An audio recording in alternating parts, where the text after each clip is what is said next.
Good morning, everyone. This is Brad Matheny. Today's the 24th of September. Yep, we're nearing the end of the month and really want to just kind of pay attention to what's going on here. Now, as we get into Tuesday today, I want to kind of highlight how cleanly my cycle patterns called this rally just 5, 6, 7 days ago. Beautiful move for those guys that are following it. I mean, that's a nice solid move from 545 up to 562, basically an 18-point move in the SPY. And then remember, I was warning everyone to get out, move into cash through the Fed rate decision. Now we've got the end of the Fed move. Remember, my prediction was that we would see an inside bar here, which was Fed day, didn't happen. A downward trending bar here, gapping a little higher, which did kind of happen, didn't gap higher, but was a downward bar. Then I figured we would get some sort of a rotational wide range bar here, which we did, but to the upside. And then we had a breaking bar here, which did break to the downside, but shifted up. So I was off a little bit on the price range, but really very clean on the setups. Now this week, yesterday was supposed to be kind of a down day. We may have a little bit of downward price activity this morning. We'll see how it plays out. I do believe that today is going to want to melt up a little bit. You can see we're a bit higher already, trading in the 570.5 area. That's going to put us up in where this dashed line is. I think we're going to consolidate today. Today is let me come over here and get it. Looks like I don't have it here. So here and here and there. All right, minimize this and drag it from over here. There it is. Today is our inside breakaway in counter trending mode. Bullish, bullish, bullish, bullish, and explosive trending. Moving into a carryover mode tomorrow. Moving into a crush and trending bar that I think is going to be to the upside. And then moving into a gap potential. So now, if we look at this, the big question is this kind of a crush pattern right here? But, I'm expecting to see a bit of an upside move today. Well, actually, this is the crush pattern here. So we need to see how this plays out and whether we move into this expansion phase. If this crush pattern is not as I expect and is a downward move, well, then we could have a move setting up somewhere like this to the downside, rolling back down into this support area, maybe setting up a pretty big rotation, possibly leading to a rally phase here. But I think the markets are really looking for a rally here. I don't believe this crush pattern is going to exist on Thursday, and I think we're going to be rallying right on up into this mode. So what I'm looking for today is a bit of lower trending, consolidated lower trending, setting up a base probably near 566, 567, maybe a little lower, and then moving into a rally phase tomorrow, which could give us a good solid advancement into our crush pattern, and then a carry forward rally. You can see here the end of the day is a gap potential, end of the week in trending. Then we get into inside breakaway, Harami, another crush pattern, and then we get a reversal rally in trend mode, and then an up in counter trend mode, which would be down, up, down. And this is where I'm like worried about a topping pattern, right around the first second, maybe getting set up around an early stage rotational topping pattern. So I'm looking forward to setting up some sort of a base here, guys. Really, if I were to tell you what I think is going to happen, I'll come down here to 30-minute. And if I were to tell you what I think is going to happen, I think we're going to end up rolling into a mid-morning stall kind of down into this area, 566, 567, and then rallying back out at the end of the day. So that's kind of where I think we're going to be today. And again, that's my interpretation. I've been known to be wrong. So, please bear with me as we try to understand. And then tomorrow's pattern, I think we're going to be more along the lines of a fairly solid rally phase. Okay. Okay. So let's go back to daily and get ourselves put into position here. Oops.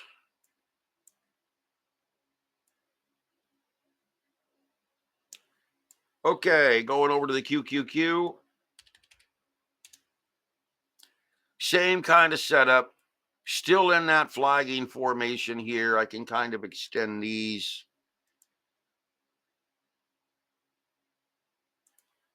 Out here.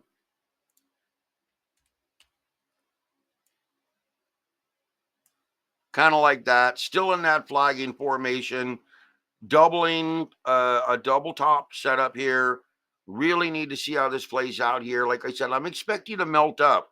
So I expect the Qs to really melt to the back to the upside. We are still watching and waiting to see if we do get any rollover here.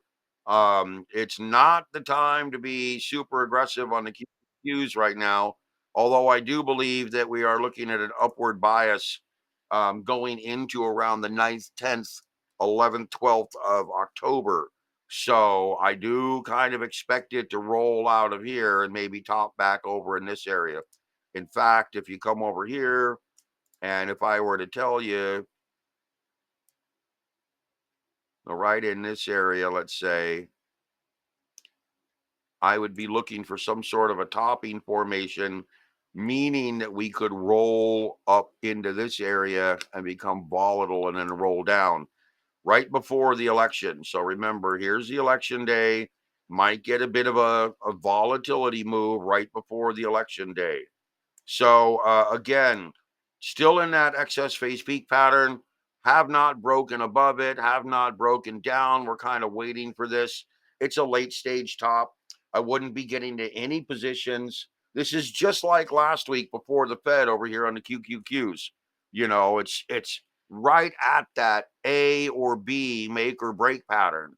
So at this point, knowing that it could go either way with equal volatility, this is a scenario where you just kind of sit and try not to get overly aggressive. Now, I will tell you that my expectation here is a melt up, like I've drawn.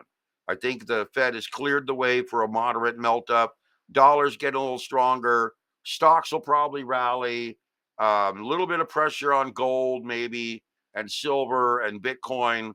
But I think we're going to melt upward into this 12th, 13th, 14th, 15th, 16th area of October, and then have some sort of a downward swing right before the election. So at this point, biased a little to the upside, but not enough to bet the farm. I'll tell you that. Don't bet the farm on the Qs right now. You're still in that make or break area of this excess phase peak, but the bias is to the upside. Okay, let's go take a look at gold. And again, kind of expected gold to move a little. Here we go. Spread this out. Are we? Oh, good. We are not. So I expect gold to roll a little down. And we are getting a little bit of a downward move today, right here. This is perfect. In that 26.35, 26.45 area for gold, I think you've got a pretty good opportunity down here in kind of like this lower range to try to find some buy area. It could obviously come back into this 26.17, 26.20 area down here, but I think this 26.35, 26.45 area is going to act as fairly solid support before we move into another rally phase. And I really do believe this 2700, 2720 area is the next objective. I did a lot of research on it this weekend. It looks like this is a solid 100% move. I would not expect a big pullback. Anything that got down here in the 2600 area would be a very deep pullback, in my opinion. This is really the area, if you look here, this is the area that I'm looking for out here on the next big pullback back over here. That's the area I'm looking for on the way down. I think what's going to happen right now is you're going to see a little bit of a dip, and then you're going to see a nice solid rally up into that area. So I would be very, let's say I would be looking for anything below 2635 as a fairly deep low to get in for this next rally phase. And we start a rally phase on Thursday, Friday, and then Tuesday, Wednesday, Thursday next week to the upside. So be aware, you could have a pretty solid upward swing here after a day or two of downward rotation. I'd really suggest that, 2625 to 2635. If gold gets down into that level, I'd say that's a pretty good buy area. Okay, silver. Same kind of a rolling pattern here in silver, guys. Silver is going to be mirroring gold. We're going to have to be watching to see if this, you can see we've had this kind of chop here. I think we're going to get maybe down here in the 29, 30, well, I'll call it 30 area, right above this apexing area here, which is really 30, 44. So, anything around 30, 40 or a little higher would be a great buy area for silver. That's over here near these lows. And we're going to be looking at the same type of a rally mode.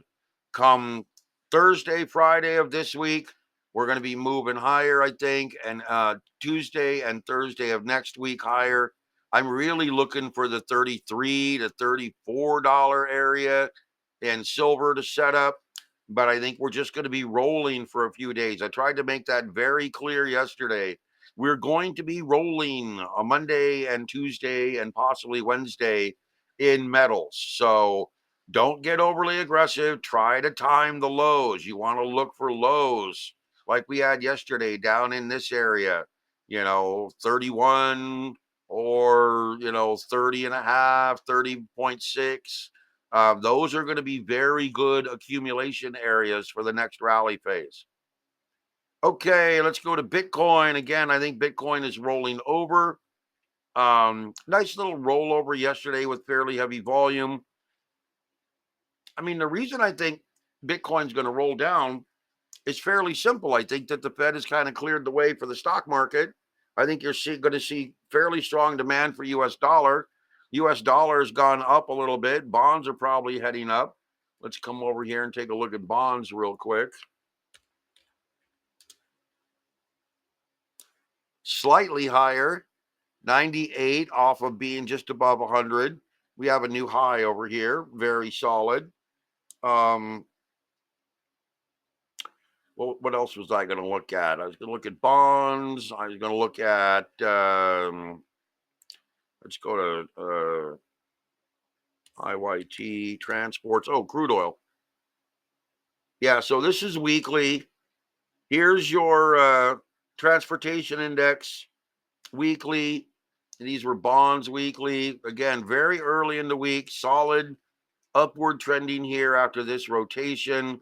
This is what we want. Now remember, end of the year typically is for transportations is normally a pretty good, I can highlight it, but is normally a pretty solid little roll around October on up. There's the end of the year. So, and then we have from October on up into the end of the year. And then we have from October on up into the end of the year, a little before the end of the year. And here we have from October possibly on up into the end of the year. And the reason this happens, guys, is it's the Santa rally. Okay, stuff that gets sold in December and January and February, well, actually November, December, January, February, March, that's all got to get, imported, warehoused, shipped back in June, July, August. That's how it works. It's got to be whatever you're buying right now in the store probably actually landed somewhere in Louisiana or Long Beach or some import port 3 to 5 months earlier. So understand it. You're buying Christmas stuff coming up and Halloween stuff that landed in the US in April or May or June. And that's kind of what happens with the transports moving higher. And this is normally a pretty good sign that we're going to get into a Christmas rally. So watch the transports as we move higher here. But like I said, the Fed lowering rates kind of clears the way for the economy to kind of jumpstart into Q4 of this year and Q1 of next year. And because of that, I would expect crude to start finding some sort of a base and maybe moving up into the $80, $83 area going into the end of the year. Now, normally crude is weaker, a little bit weaker into the end of the year, as you can see. But this year, I think we've kind of pushed lower. I kind of expect crude oil, going to do something like this into the end of the year and then roll. So, it's a good, healthy kind of a revamp of the economy with the Fed lowering rates. And that's, again, stocks going up, transports going up, bonds going up, gold going up as a hedge instrument. I think that what you're going to do is you're going to see Bitcoin weaken a bit into the end of the year and maybe start to rally. We come back over here, maybe start to rally after a bit of a base over here into this November election. So in reality, I've drawn a lot of lines here, but if we get this base here and we start to rally, maybe something like this, pausing into the end of the year and getting some sort of an upward move into early, very early 2025.